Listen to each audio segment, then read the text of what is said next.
नहीं किया। आपको पता है सत्संग क्यों जरूरी है?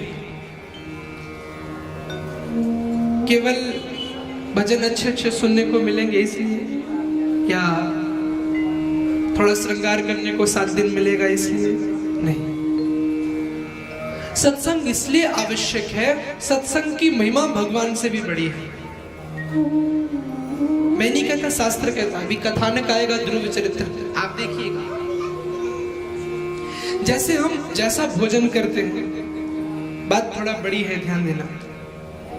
जैसे हम जैसा भोजन करते हैं वैसा शरीर पर उसका असर होता है, वैसा विचारधारा होती है। आप बैठे गरिष्ठ भोजन करेंगे, डकार आएगी, बात नहीं कर पाएंगे।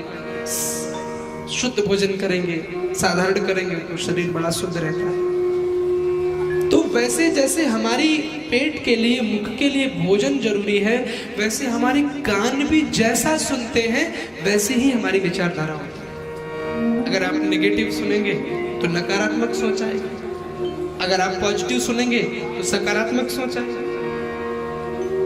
कोई कहता महाराज जी संगति जो है, अगर संगति, बोले हम संगति का प्रभाव हम पे नहीं पड़ता, बोले सत्संग वत्संग नहीं, हम तो जैसे वैसे रहते हैं। अच्छा, कोई शराबी हो, आप उसके साथ नियमित रहने लग जाइए, नियमित नित्य प्रति रहिए। आप भले शराब ना पिए, लेकिन कभी न कभी आपकी शर्ट पे 1-2 छींटे उसके पड़ जाएंगे तो आपके शरीर से बदबू जरूर आने लगेगी। तो संगति बहुत अच्छी होनी चाहिए। और सत्संग इसलिए जरूरी है, कोई बहुत बड़ा इसमें विषय नहीं है, इसलिए क्योंकि हमारे विचार शुद्ध होते हैं, हमारा थॉट शुद्ध होता है, हमारा चिंतन शुद्ध होता है। और कोई बहुत बड़ा वो नहीं है कि यहाँ पर अभी भगवान प्रकट हो जाएंगे आपके 3 घंटे के बाद। कभी प्रकट हुए हो तो बताइए किसी कथा में। हमारे विचार शुद्ध होते हैं। और एक बात कहूँ ना, विचार शुद्ध होना ही भगवान की प्राप्ति करना है। आपके विचार शुद्ध हो गए, आप भगवान बन गए। राम जी कोई पुरुष है साधारण से, अगर रामायण को उठा करके देखा जाए तो कहीं पर उनके पात्र से कहीं भी झलकता नहीं है कि उन्होंने अपने आप को कभी भगवान कहा हो। हम उसके पीछे क्यों पागल हैं कि वो भगवान है, भगवान है। क्यों? क्योंकि है वो इंसान, लेकिन हर इंसान के कर्म उसको भगवान बना। आपका कर्म ही आपको इंसान बना। और अच्छा, हम लोग जो है इंसान भी नहीं ठीक से, इंसान बनने की भी प्रक्रिया अभी हम लोगों ने अपनाई नहीं है। क्योंकि इंसान किसको कहते हैं? एक बड़ी प्यारी पंक्ति है, किसी के काम जो आए उसे इंसान कहते हैं, पराया दर्द अपनाए उसे इंसान कहते हैं। कितने लोग पराया दर्द अपनाते हैं? आजकल रोड पर चोट लग जाए, किसी का एक्सीडेंट हो जाए तो उसको सहारा बाद में देंगे, पहले उसका वीडियो बनाएंगे, फोटो बनाएंगे कि आपने दर्द अपनाया। कभी धनवान है कितना, कभी इंसान निर्धन है, कभी सुख है कभी दुख है, इसी का नाम जीवन है। जो मुश्किल में न घबराए उसे इंसान कहते हैं। आप पर थोड़ी मुश्किल पड़ी, आप तो ले चल पड़े ठाकुर जी के दरबार में, ठाकुर जी के मंदिर में, भगवान के मंदिर में। ना ना भैया, तू तेरी पूजा वूजा ना कर। काहे को? बोले कथा बता का सुन के करे, भगवान मेरी कुछ सुनता ही नहीं है। ए मेरे प्यारे, जिस दिन भगवान ने आप पर से दृष्टि हटा दी ना, उस दिन आप इस दुनिया में नहीं होंगे, लिख कर ले लीजिए, 100% श्योर। बारिश होती है ऊपर, ध्यान से देना, ऊपर से बारिश होती है, बराबर बारिश बरसती है।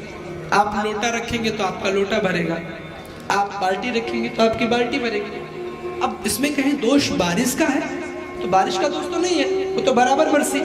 दोष आपके पात्र का है, आपका लोटा छोटा था, उनका लोटा बड़ा था। वैसे ही भगवान भी सब पर बराबर कृपा बरसाते हैं, बस हमारा श्रद्धा का पात्र छोटा पड़ जाता है, यही कमी रह जाती है। भगवान को कोसने से अच्छा है कि अपने श्रद्धा के पात्र को बड़ा करो, अपनी पात्रता बढ़ाओ। भगवान को पाना है तो उसकी करुणा छीन लो। ये दुनिया एक उलझन है, कहीं धोखा कहीं ठोकर। कोई हंस हंस के जीता है, कोई जीता है रो रो कर। जो गिरकर फिर संभल जाए उसे इंसान कहते हैं। लोग बोले महाराज जी पाप हो गया, तो क्या बोलते हैं, अरे एक पाप कर ही लिया है तो हटाओ, छोड़ो, कर लो, पूरा काम कर दो। जहां पर गलती की प्रतीति हो जाए, जहां पर समझ जाओ मैं गलत हूं, वहीं से सवेरा बना लो, वहीं से उसको सुधारने की कोशिश करो। ये नहीं कि पूरी गलती कर दी तब सुधारी, नहीं नहीं। जहां पर आपको जिस समय भान हो जाए, जिस समय आपको पता चल जाए कि यार इतना जीवन मैंने बेकार जी दिया, अब भक्ति करेंगे, तो जब जागो तभी सवेरा। भक्ति को तो कोई उम्र थोड़ी ना होती भक्ति की। कई लोगों के मन में तो यही सेव है कि भक्ति की क्या अवस्था होती है। आजकल के यंगस्टर कहते हैं महाराज जी भक्ति करना हमारा काम नहीं, वो तो मम्मी पापा को है। भक्ति करना क्या, भक्ति को लोगों ने अवस्था से जोड़ दिया। क्या मीरा ने ये सोचा था भक्ति की अवस्था से जोड़